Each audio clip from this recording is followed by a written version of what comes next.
Greetings world, we are anonymous. We have learned that America is at a point of choosing.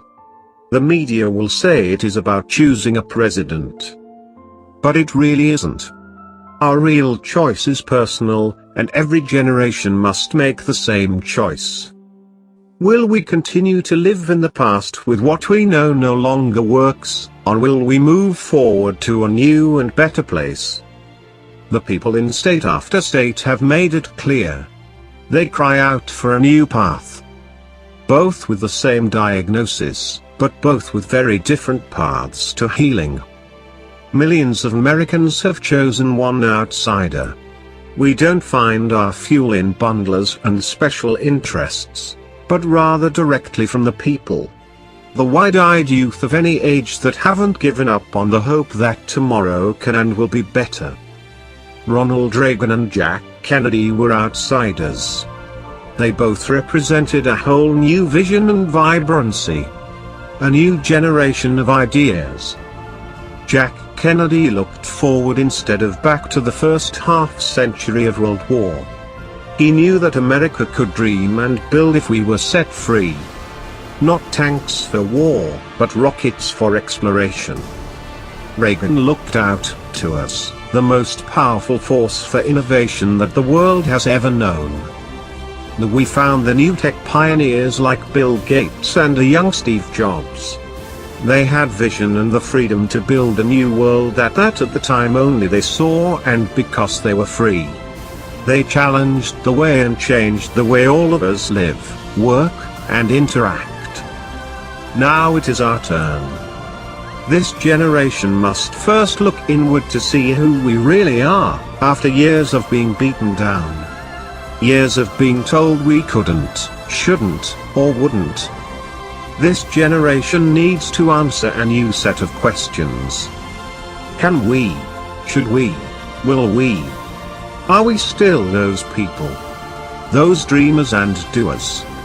Are America's greatest generations in our past? Or are our best days yet ahead?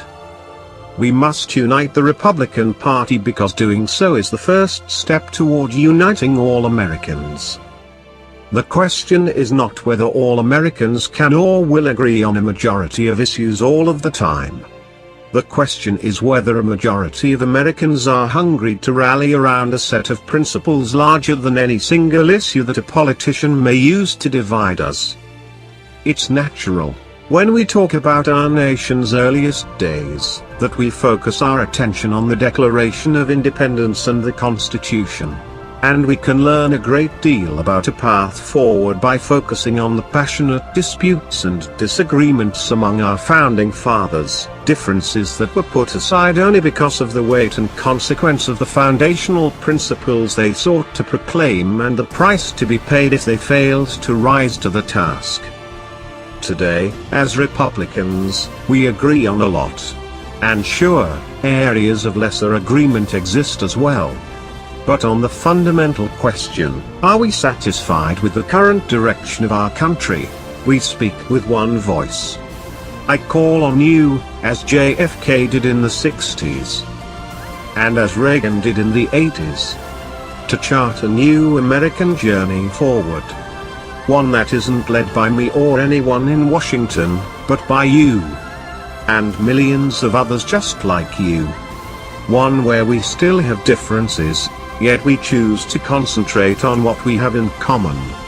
One that lifts others up and believes in the rights, responsibilities, goodness, and strength of all mankind. We have so much that binds us together, our families, our work ethic, our ability to dream and build unlike any people in history. But most of all our charity, our love for our fellow men and women and our willingness to sacrifice for those in need. Let us unite. On the things that have always made us great. We are great because we are good. Because over and over again we have chosen courage in the moments of crisis, freedom in the face of compromise, and hope in the face of challenges that everyone told us could not be overcome.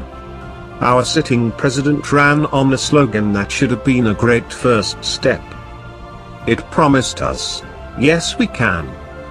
Now is the time to take that slogan and put it into action. Yes, we can was a recognition of the hope that we can and should recover. The problem was that Barack Obama's prescriptions only led to more elitist control from Washington. Less freedom for the people. But now is the time, as Americans, to once again reclaim that hope. To take another giant leap for mankind. To speak the words with all the power and might that we can muster and use the words that have changed the world time and again. The words that the slaves yearned to hear from the American people and Abraham Lincoln when they cried out for freedom. The words that Europe and Britain heard when they cried out for help defeating totalitarian evil in the 1940s. The words that led two men in North Carolina to be the first in flight. And half a century later the first man to reach the moon. And decades later, two men in their garage to come up with Apple. They are the words that will repair our tattered spirit, lift up our economy and those who are barely making it. They are the words that will vanquish the evil of ISIS and return the rule of law. They are the words that when Americans come together and say with conviction, they change the world. They are the vision of this movement. Not yes we can, but now, yes we will. We will restore our spirit. We will free our minds and imagination. We will create a new and better world. We will bring back jobs, freedom, and security. We will find new ways to ignite an energy revolution with more jobs and greater choices. We will defeat the evil of Islamists and ISIS. We will live as neighbors, friends, and family in peace once again. We will heal the sick, feed the poor, and defend the defenseless. We will restore our rightful place in the world. We will do what Americans do best. We will live for others. We will change the world through the hope of freedom's enduring promise. And our unrelenting spirit. You can be empowered, and in a digital age it is all the easier for your voice to be heard. Your choice is to govern your work, your education, your future. If only Washington will get out of the way. Join me on this journey of less talk and more action because I know you. You may have been knocked down, but America has always been best when she is lying down with her back on the mat and the crowd has given the final count. It is time for us to get up, shake it off and be who we were destined to be.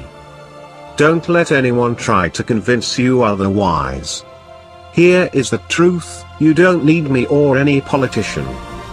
But we do need each other, all of us, coming together as one, as we the people, because not only do we say, yes we can, beginning here and now we pledge to each and every one of us, yes we will. And now my friends, onward to victory. We are anonymous. We all want to help one another. Human beings are like that. We want to live by each other's happiness, not by each other's misery. We don't want to hate and despise one another. In this world there's room for everyone, and the good earth is rich and can provide for everyone. The way of life can be free and beautiful. But we have lost the way. To those who can hear me, I say, do not despair. The misery that is now upon us is but the passing of greed, the bitterness of men who fear the way of human progress. The hate of men will pass, and dictators die, and the power they took from the people will return to the people.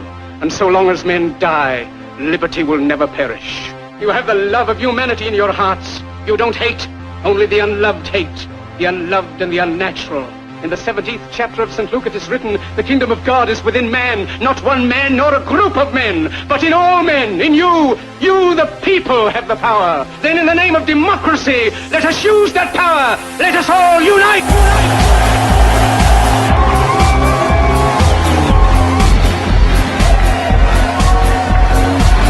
In a time of domestic crisis, men of goodwill and generosity should be able to unite regardless of party or politics.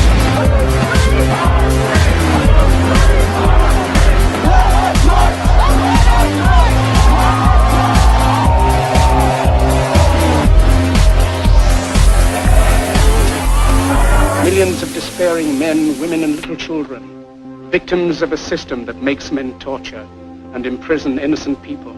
Senators John McCain and Carl Levin want to enact a law that would declare the entire United States of America a battlefield for the military. The National Defense Authorization Act is hideous. What it does is it allows the military to act inside the United States. Would it be possible that an American citizen then could be declared an enemy combatant and sent to Guantanamo Bay and detained indefinitely? I think that as long as that individual, no matter who they are, if they pose a threat to the security of the United States of America, should not be allowed to continue that threat. U.S. citizens could also be considered terrorist suspects.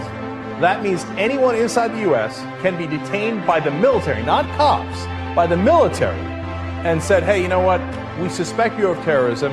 We will hold one quick military hearing. You will not get a trial. And sad day for you, we can keep you forever.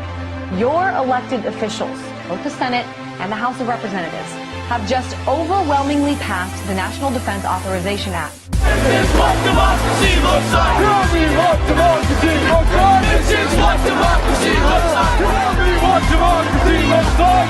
Stop hurting these people, man. Why are y'all doing this to our people? I will go to jail tonight because it's not right. And I'm not. I will not stand by and just watch